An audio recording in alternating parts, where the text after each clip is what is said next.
স্কুলের টপার বা এই গ্রেড পাওয়া ছাত্ররাই কি বাস্তবে সবচেয়ে বেশি সফল, নাকি এর পেছনে লুকিয়ে আছে অন্য কোনো রহস্য? বিশ্ববিখ্যাত লেখক রবার্ট কিওসাকি বলছেন, আমাদের চিরাচরিত শিক্ষা ব্যবস্থা আসলে সবার জন্য নয়। আপনি কত দ্রুত পড়তে পারেন বা গণিতে কত দক্ষ, তার চেয়েও বড় বিষয় হলো আপনার আবেগকে নিয়ন্ত্রণ করার ক্ষমতা। কিন্তু কেন মেধাবী ছাত্ররা অনেক সময় বাস্তব জীবনে হেরে যায়, আর কেন সাধারণ একজন ছাত্র হয়েও কিওসাকি আজ কোটি কোটি টাকার মালিক?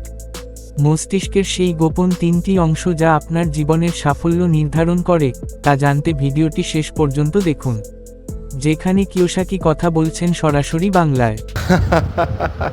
আমাদের ভয়েস অফ ঢাকা র পক্ষ থেকে এই প্রথম কোনো ইংরেজি ভিডিওর বাংলা ডাবিং আপনাদের জন্য নিয়ে আসা হলো।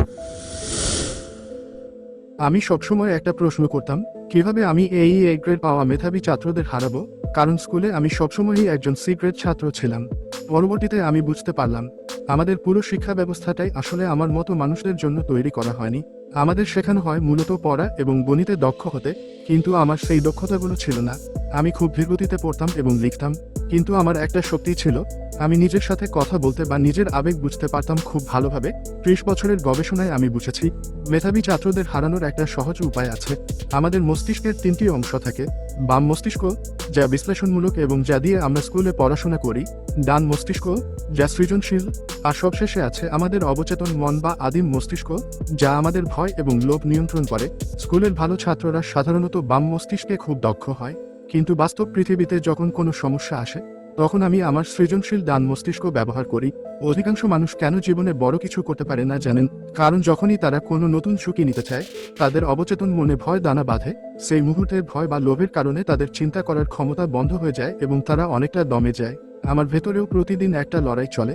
যখন সকালে আমার ভেতরের এক সত্তা বলে জিমে যাও, অন্য সত্তা বলে না, আজ থাক।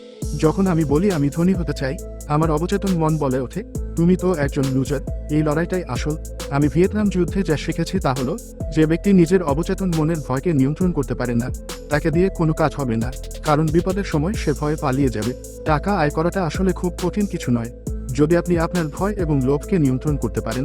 স্কুলে আমাদের শেখানো হয় যে ভুল করা খারাপ, কিন্তু একজন উদ্যোক্তা হিসেবে আমি জানি ভয়কে জয় করাই হলো সাফল্যের চাবিকাঠি। যখন অর্থনীতি খারাপ হয়, সবাই আতঙ্কিত হয়ে পড়ে, আর ঠিক তখনই আমি সবচেয়ে বেশি সম্পদ তৈরি করি, কারণ আমি আমার ভয়কে জয় করতে শিখেছি।